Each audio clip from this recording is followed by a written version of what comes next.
রাহুল, রাহুল, উঠে পড় বাবা। আর কতক্ষণ ঘুমাবি?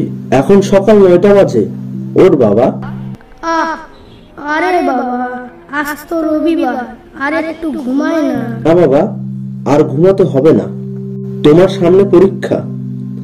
পরীক্ষার মধ্যে এত ঘুমালে হবে না। ওঠ বাবা। আরে বাবা, আজ তো রবিবার, এত তাড়াতাড়ি রেডি হয়ে কোথায় যাচ্ছ?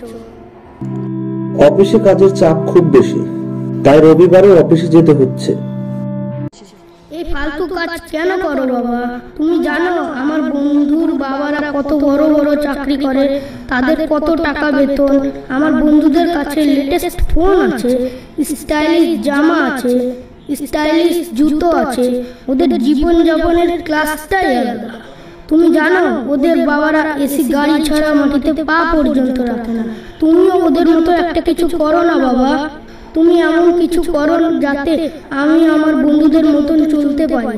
তা না হলে শুধু পর্যন্তই পূরণ হবে, ইচ্ছেটা বাবা, আমার যা সামর্থ্য আছে তার সবটুকু দিয়ে ওকে পড়াশোনা করাচ্ছি, আর কষ্ট করে এই সংসার চালাচ্ছি এবং আমাদের প্রয়োজনগুলোকে মেটাচ্ছি। আর যখন প্রয়োজন পূরণ হয় তখনই তো মানুষ ইচ্ছে পূরণের কথাটা ভাবে, তাই না?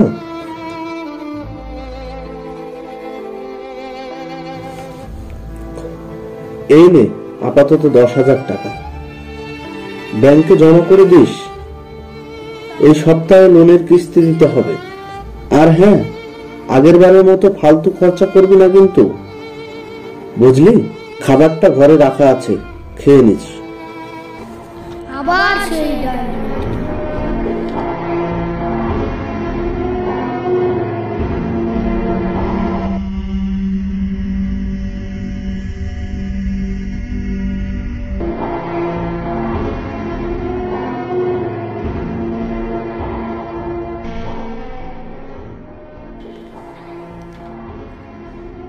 হ্যালো মনিকা, কি করছিস?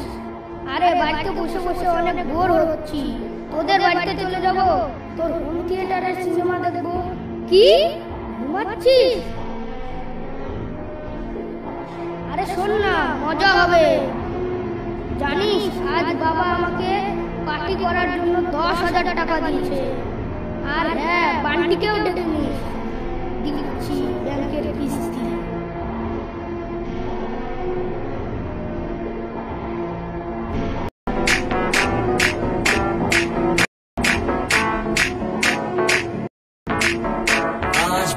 पानी पानी पानी पानी पानी सानी सानी सानी सानी आ जाओ on the beach यार, फोटो खींच की किस्मत होगी नहीं है बात न मानी।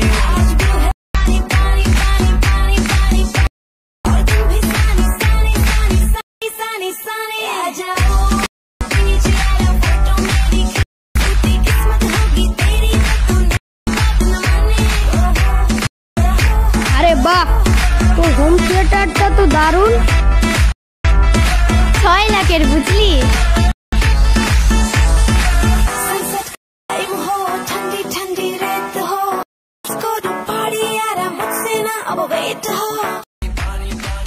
তুই তো কোটিপতির মেয়ে, আমিও বড় হয়ে বিজনেস করবো, তখন দেখি। এই রে বাবার ফোন, তাড়াতাড়ি সাউন্ড কমা। হ্যালো বাবা। আরে ডিস্টার্ব করছো কেন? সামনে ফাইনাল পরীক্ষা, তাই আমি বন্ধুর বাড়িতে পড়তে এসেছি। বলো কিসের জন্য ফোন করেছো? খাবার খেয়েছিলে বাবা? খিদে পেলে এমনিতেই খেয়ে নেবো, খালি পেটে তো থাকবো না। দেখ বাবা, তুই যদি সময় মতো খাবার না খাস তাহলে। বাবা চুপ করো তো, অনেক হলো। আমি বাচ্চা নই, নিজের খেয়াল নিজেই রাখতে পারি, বুঝেছো? বিরক্ত করো না তো। কিরে রাহুল, তোর পিৎজার কি হলো? সে কখন অর্ডার করেছিস, এখনো তো এলো না।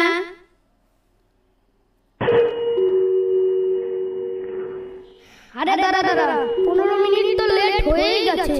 আর 5 মিনিট দেরিতে খোল, তাহলে ফ্রিতে পিৎজা পাবো। চল মজা নেওয়া যাক। আমি একটু ওয়াশরুম হয়ে আসছি।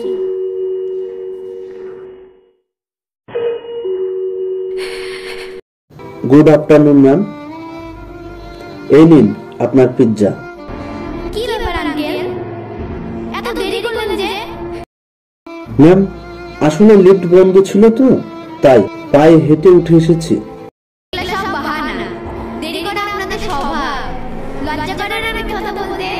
দাঁড়ান, রাহুলকে পাঠাচ্ছি, ধরে দুটো কানপাটিতে দিলে বুঝবেন।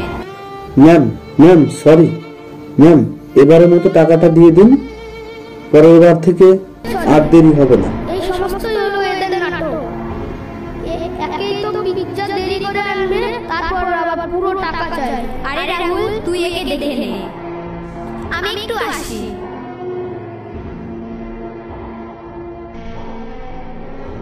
এ সব কি বাবা? তুমি তো অফিসে চাকরি করো।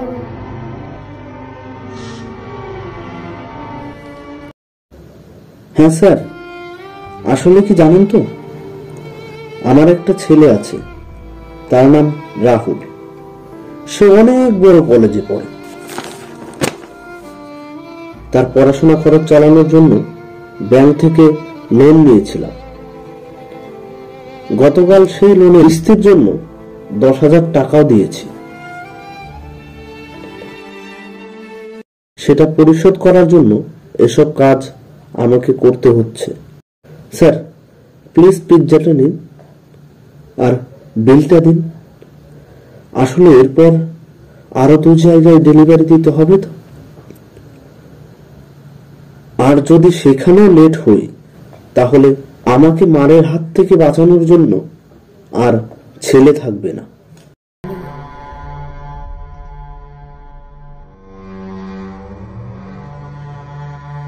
রাহুল, ওই ভিখারিটাকে কিছু টাকা বকশিশ দিয়ে দিস।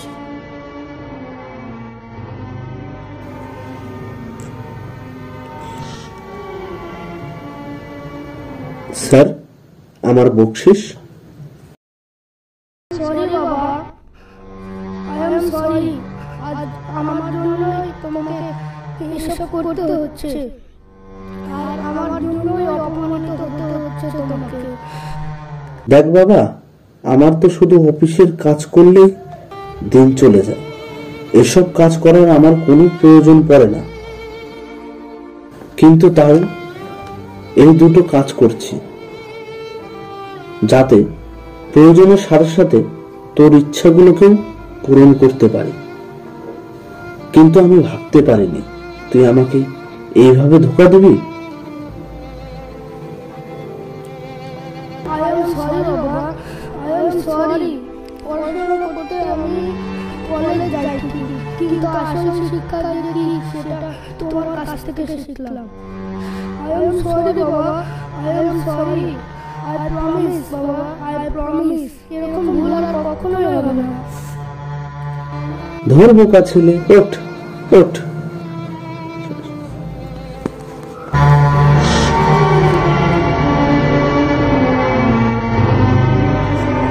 হ্যালো গাইস, আমাদের যদি ভিডিওটা আপনাদের ভালো লাগে থাকে লাইক করুন, কমেন্ট করুন, সাবস্ক্রাইব করুন এবং পাশে থাকুন।